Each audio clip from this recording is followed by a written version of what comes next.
Saludos cordiales a todos los lectores de 65 y más. Les voy a decir una cosa. A mi edad es difícil que uno pueda sentir tres placeres al mismo tiempo. Y hoy sí puedo presumir de ello. Primero, por estar donde estamos, que es en la Business School de la Universidad de Deusto, aquí en Madrid, que nos ha cedido generosamente esta especie de plató para la entrevista que vamos a mantener. Segundo placer, la entrevistada, que es Pilar González de Frutos, presidenta de UNESPA, que nos va a hablar pues de todo lo que le preguntemos. Y digo preguntemos en plural, y ese es el tercer placer, porque me acompaña, y va a ser fundamental en esta entrevista, Iñaki Ortega. Iñaki Ortega, buenos días, es la última y brillante incorporación al comité editorial de 65 y más. Y como pueden comprobar, o podrán comprobar a partir de este momento, viene con ganas de hacer cosas, de participar, y todos los lectores de nuestro periódico, empezando por el que suscribe y el que les habla, estamos dispuestos a aprender muchísimo de lo que él sabe. Esta es una casa que es un centro de sabiduría, y él es el responsable. Doña Pilar, les saludo cordialmente. Muchas gracias por acceder a hablar con 65 y más y con sus lectores. Lleva usted de presidenta de UNESPA algo así como 17 años. Sí, exacto. Unos meses han transcurrido, más de los 17 años. Unos meses más. 4 mandatos, me parece. Exacto. Y ha pasado usted épocas gloriosas de su sector y últimamente una crisis que supongo que al sector le afectó, pues como a todo el mundo. ¿Estamos en otra?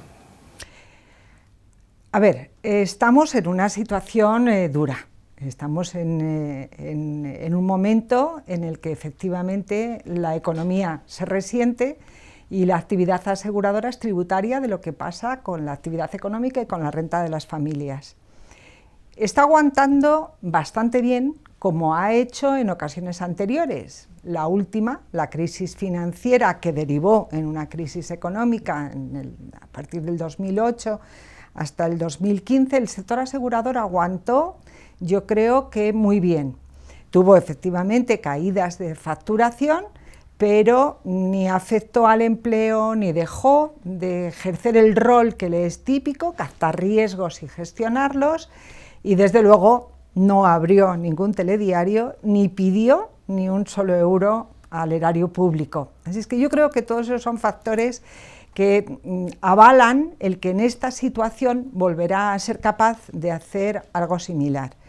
Los últimos datos que tenemos es que a 30 de septiembre la facturación global del sector se ha contraído entre alrededor de un 10-12%, pero es cierto que ahí tiene un peso relativo bastante importante lo que está pasando con el seguro de vida ahorro, porque ante una situación macroeconómica con tipos de interés tan bajos como los que estamos gestionando, y en un modelo de negocio como el del seguro ahorro, que es de medio y largo plazo, es normal que los clientes efectivamente prefieran dirigir sus ahorros hacia otros productos y no comprometerse a un ahorro a medio y largo plazo con tan poca garantía, tan poco tipo de interés garantizado como el que pueden obtener.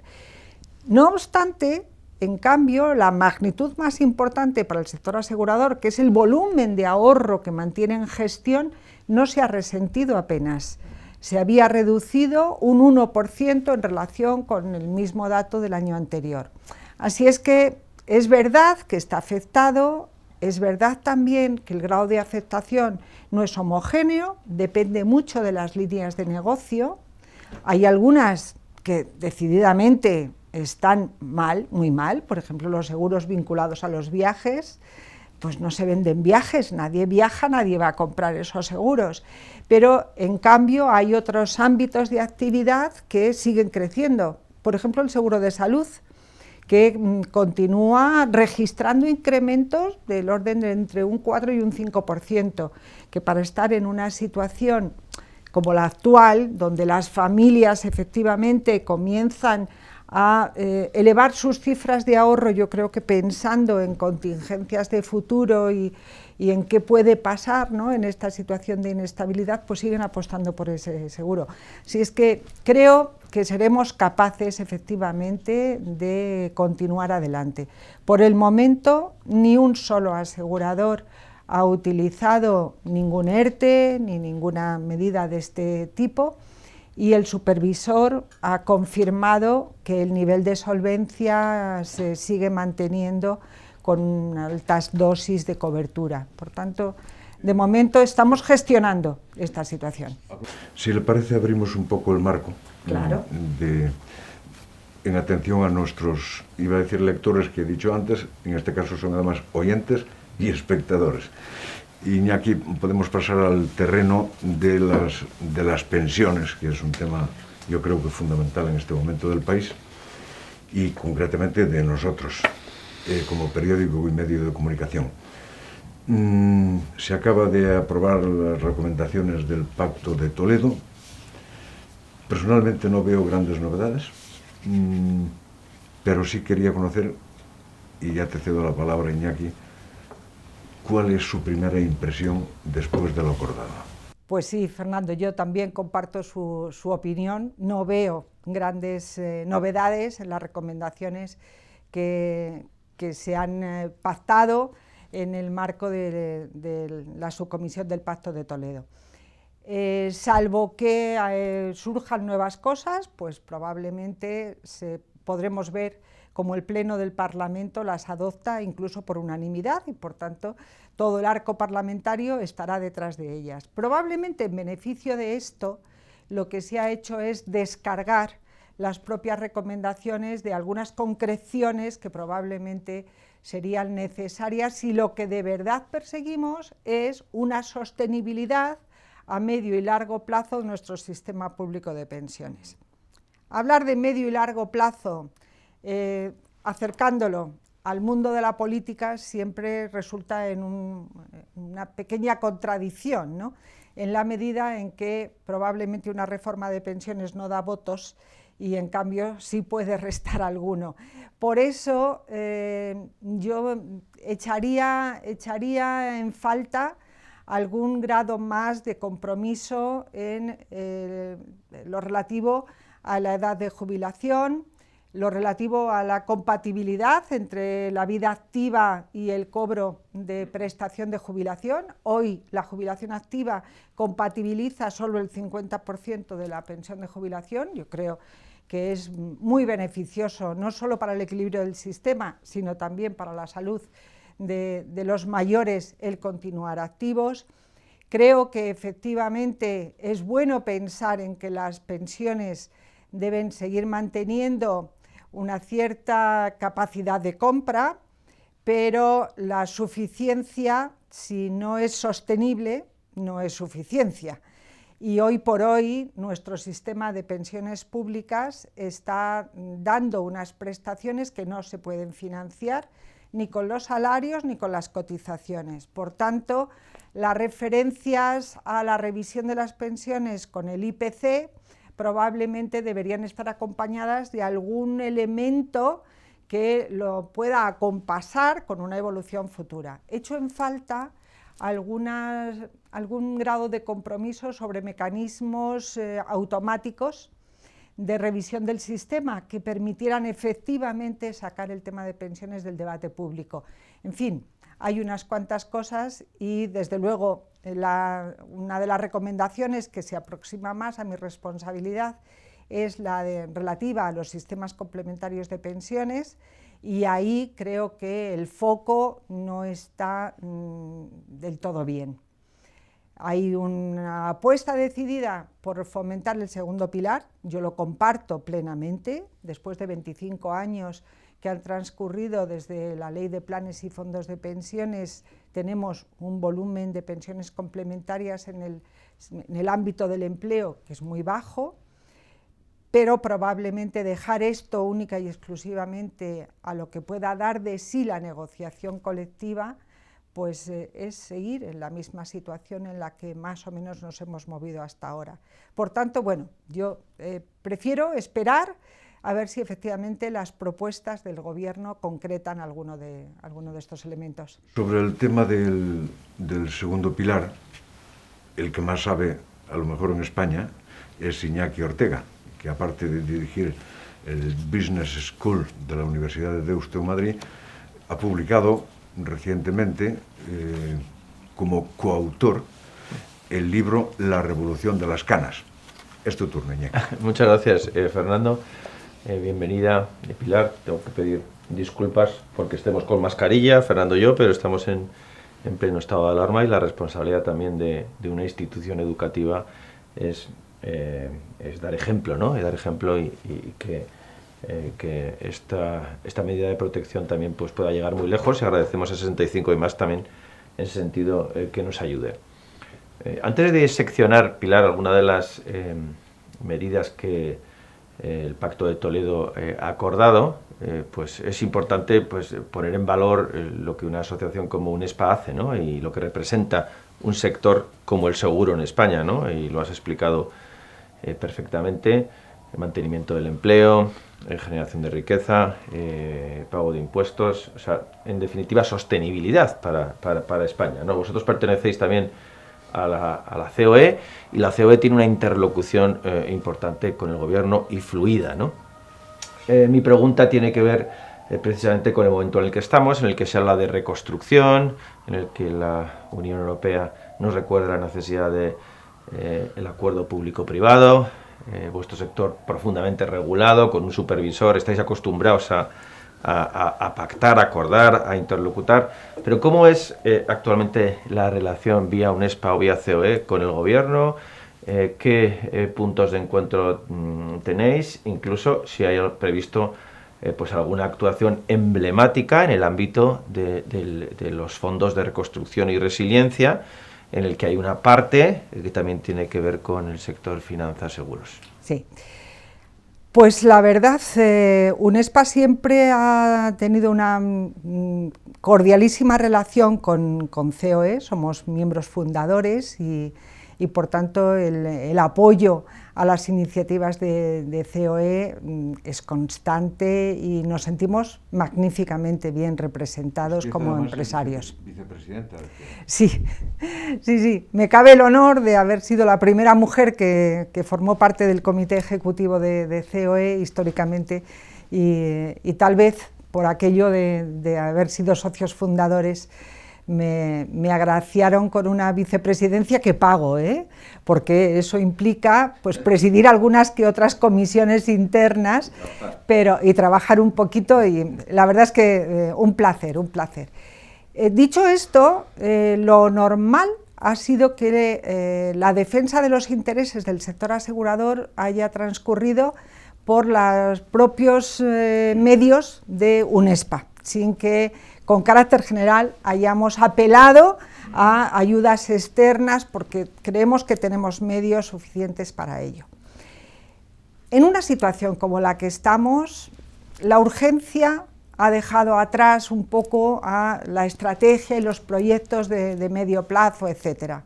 Entonces, ¿qué es lo que ha pasado? Pues durante estos meses hemos venido manteniendo una relación muy estrecha, muy frecuente de intercambios con nuestro supervisor, porque efectivamente el supervisor español, igual que el supervisor europeo, han estado monitorizando la evolución del sector asegurador y han estado pendientes de cómo se resentía o no nuestro nivel de suficiencia financiera y cómo teníamos o no algún riesgo de liquidez, algo que afortunadamente, pues pasados los 15 primeros días, después de decretarse el estado de alarma, ya se despejó toda duda de que no íbamos a tener ningún problema de liquidez, y los problemas de solvencia se vieron un poco afectados pues, por la evolución que tuvo en los primeros días nuestra prima de riesgo, porque somos inversores institucionales de primer orden, en las carteras de las compañías de seguros hay mucha renta fija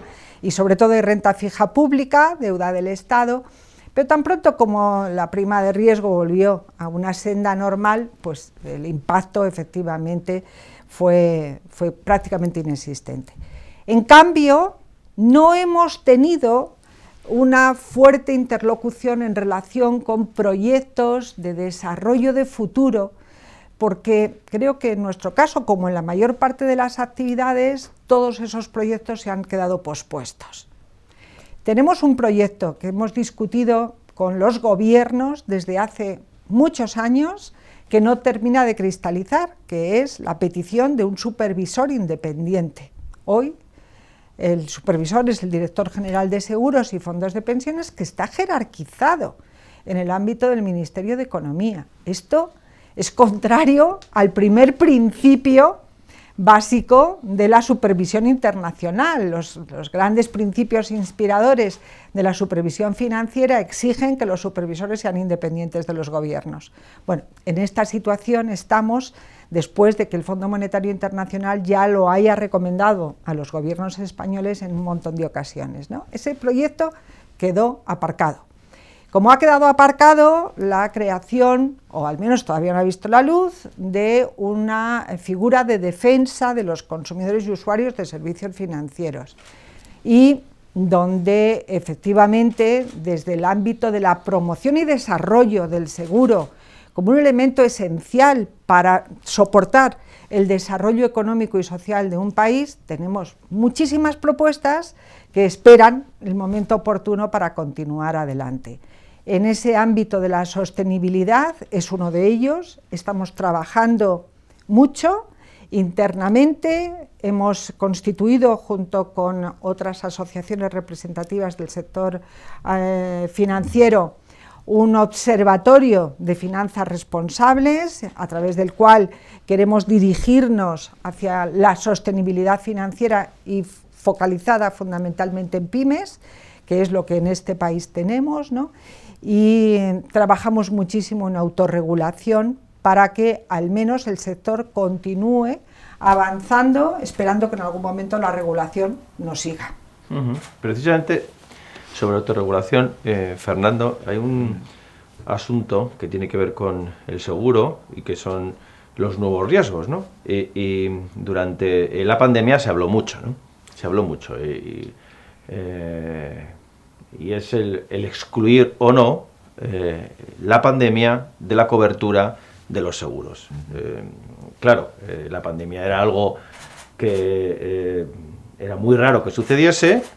Hoy no es raro, es lo que estamos viviendo de nuevo por segunda vez, ¿no? Entonces, ¿cómo ha avanzado el sector en esa cuestión que parece tan de actualidad y que puede de algún modo ocuparos? Las pandemias no son asegurables. Dejadme aquí que empiece por ahí. De ninguna manera. Se puede hacer algo por ayudar a mitigar los daños que puede producir una pandemia, pero no es asegurable. La razón está en la base misma del seguro. El seguro lo que hace es mutualizar el riesgo. Entonces, nosotros podemos poner en común el que si le pasa algo a uno de los tres, los otros dos vamos a responder. Pero esto, en el caso de una pandemia, no funciona, porque nos va a ocurrir algo a los tres a la vez. Por tanto, no vamos a poder mutualizar ese riesgo. Además, como comentabas, son eventos de muy baja frecuencia, pero con una intensidad de daños altísima, y esto dificulta el tratamiento estadístico de este tipo de situaciones. Y el tratamiento estadístico es la base para poder fijar un precio justo y equitativo de una cobertura de esta naturaleza. Por tanto, no se puede cubrir la pandemia ni en el mercado español ni en ningún mercado del mundo. Dicho esto, sí es verdad que se puede contribuir a mitigar algunos impactos, ¿no? No todos los mercados tenemos unas mismas condiciones, hay diversidad, porque somos sociedades diversas y con trayectorias distintas, y entonces en cada país se producen coberturas diferentes. Pero lo que se está analizando a nivel europeo es de qué forma se podría compensar los daños producidos por una paralización de negocio como consecuencia de una decisión pública que trae su origen en una declaración de pandemia. Este debate en España es muy incipiente, porque en España los daños a la paralización de negocios vienen siempre vinculados a un daño físico. Es decir, si se produce un incendio de un establecimiento comercial, pues no solamente cubrimos el daño directo, sino también la paralización del negocio y todo lo que se ha dejado de facturar durante el tiempo que el negocio necesite para estar rehabilitado. Y solo se cubre en esas condiciones, vinculado a un daño material directo, un incendio, una inundación, lo que se os pueda ocurrir.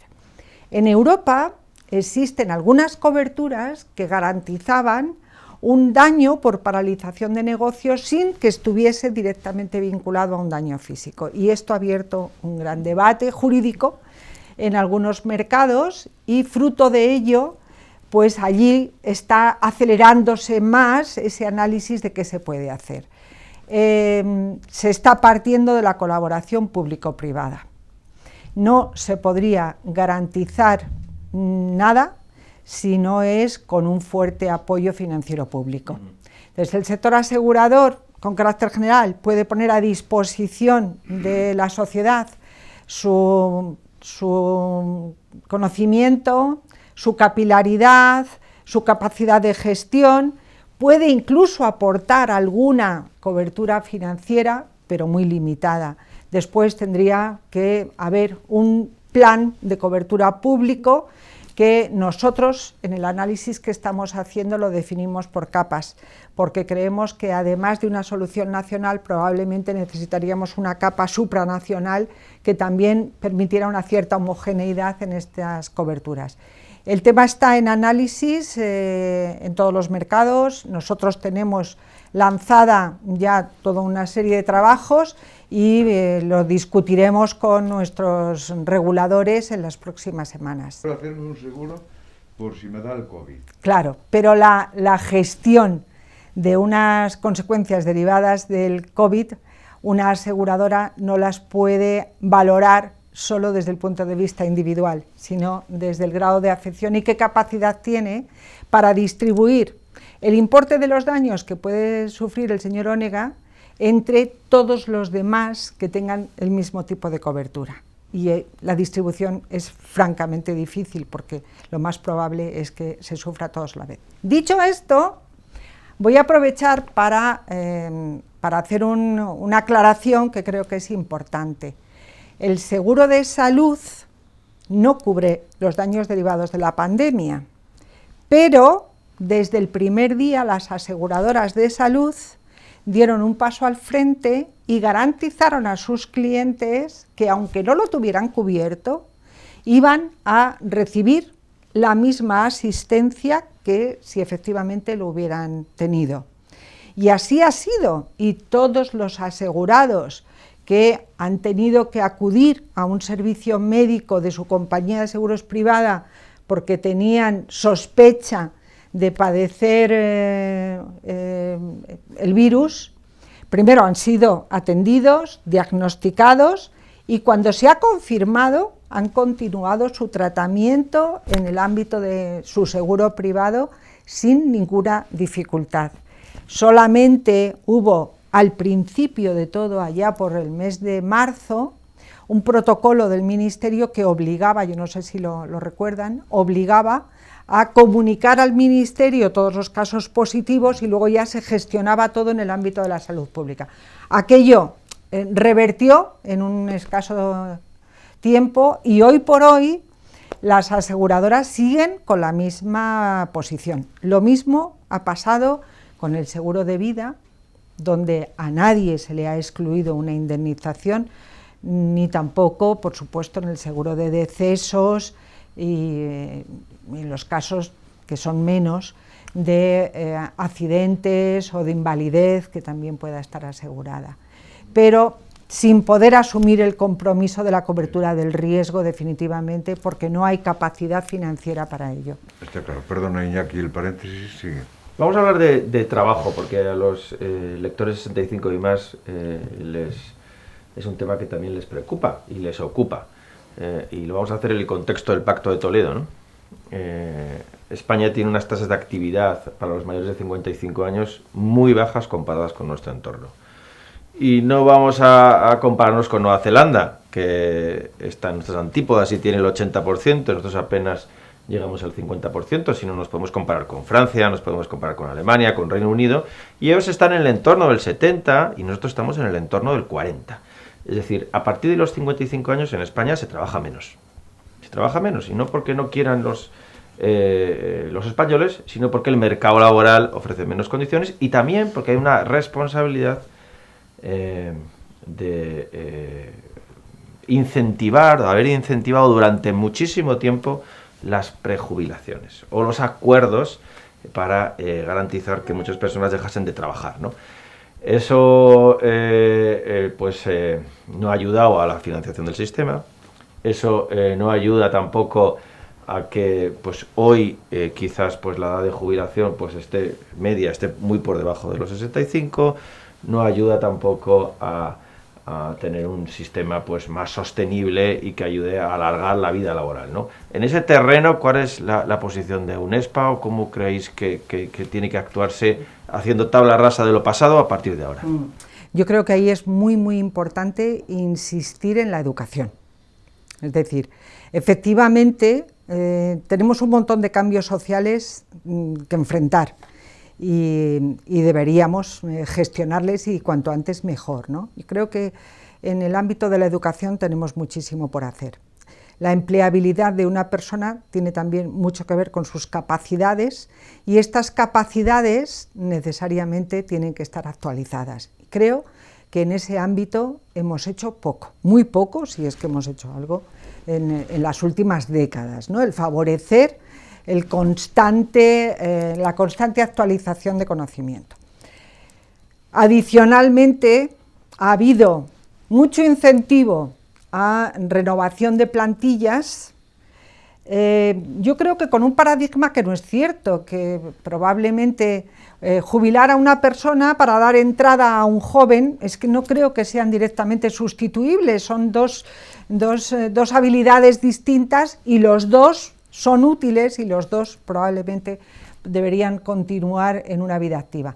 Y sinceramente creo que este cambio de buscar en el ámbito de recursos humanos cómo definir funciones para distintos perfiles de trabajadores, combinado con un mantenimiento de la empleabilidad, serían utilísimos para la sociedad y desde luego para nuestro sistema de pensiones. Tenía un par de preguntas más, Fernando. La primera tiene que ver con el sistema de pensiones, con la sostenibilidad, con la actualización vía IPC, porque los lectores 65 y más saben que hoy pues, la pensión media en España es mayor que el sueldo medio de un trabajador. También saben que con todo lo que se ha cotizado, pues apenas no se alcanza lo que previsiblemente vas a recibir una vez que te jubiles con esperanzas de vidas tan altas. Igual es menos conocido que la generosidad del sistema español hace que la pensión media pública española sea mayor que la de nuestros vecinos, digo nuestros vecinos del norte, es decir, que tienen sistemas económicos y rentas per cápita mayores.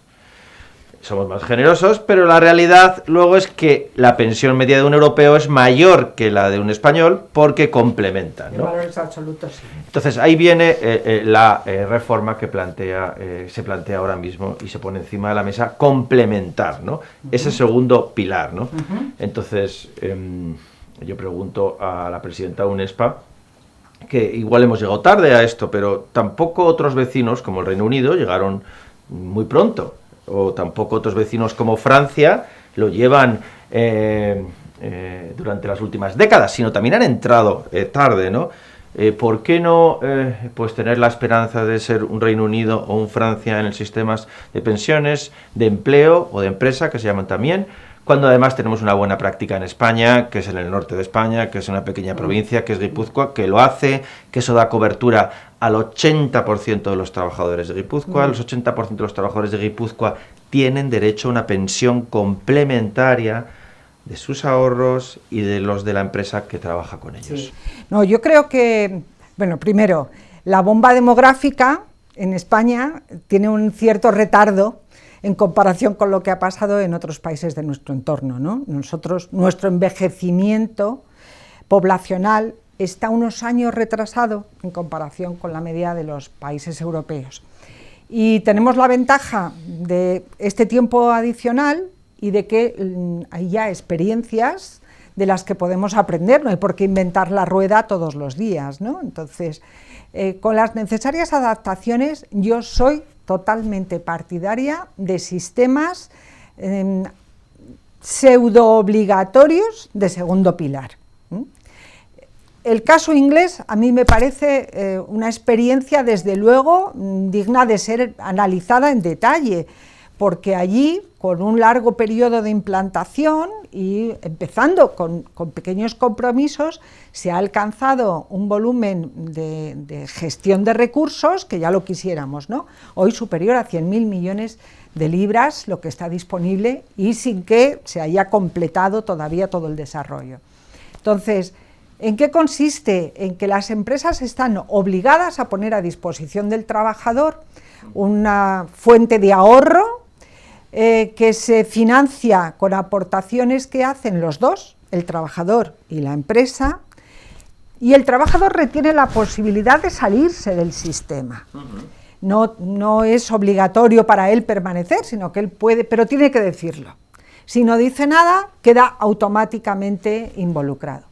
Es un sistema con características bastante similares a lo que ocurre en la gestión de las pensiones en el ámbito de las EPSVs vascas y en concreto con la experiencia de Geroa y todas estas en Guipúzcoa. Yo ahí, Iñaki, creo que no es tan fácil hacer una explotación directa o una exportación directa del modelo de Guipúzcoa a todo el territorio nacional, porque es verdad que tenemos un modelo sociolaboral que es bastante diferente. No es tan fácil pensar en las empresas de Guipúzcoa y a continuación intentar implantarlo, pues no sé, en Castilla y León. Son probablemente modelos que van a necesitar de ciertas adaptaciones, pero desde luego a eso es a lo que antes me refería cuando hablaba de segundo pilar, fomentémoslo, pero dejándolo solo a negociación colectiva. Pues solo en negociación colectiva ha estado 25 años y hemos llegado donde hemos llegado. Luego tendremos que dar un pasito más y probablemente apostar por modelos pseudo obligatorios, yo creo que es la mejor vía. Y quería abrir el debate alrededor de la economía plateada, la economía de las canas, como pues una sociedad con un porcentaje importante de personas mayores, pues no es un problema, sino es una oportunidad, porque vivimos más años, porque vivimos con más salud, porque tenemos una capacidad de gasto, se tiene una capacidad de gasto, pues conviene recordar el 40% de todo el consumo está protagonizado por los mayores de 60 años, la mitad del patrimonio de los españoles está en manos de los que tienen más de 60 años, y eso es una oportunidad, ¿no?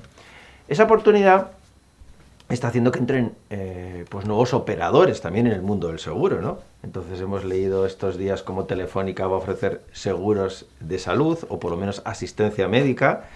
El mundo de la innovación y las startups está vibrante, y hay iniciativas soberbias alrededor del mundo de las pensiones, del ahorro, de la salud, de los cuidados, con lo cual pues también es una buena noticia. Y siempre se habla de que los grandes operadores, los Big Tech, ¿no?, los Google, los Amazon, los Facebook, entrarán en el mundo financiero / seguros.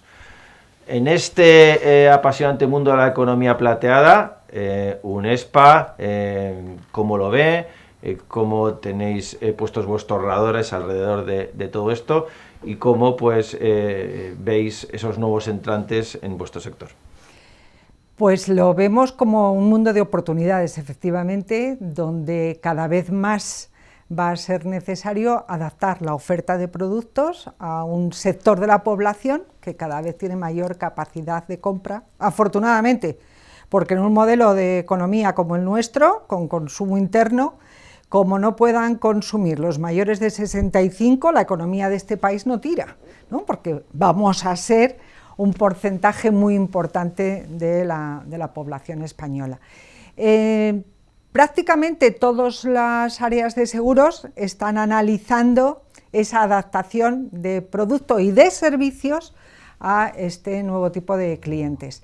Y desde el punto de vista de los nuevos entrantes, se ve más como una oportunidad de colaboración que como una situación reactiva.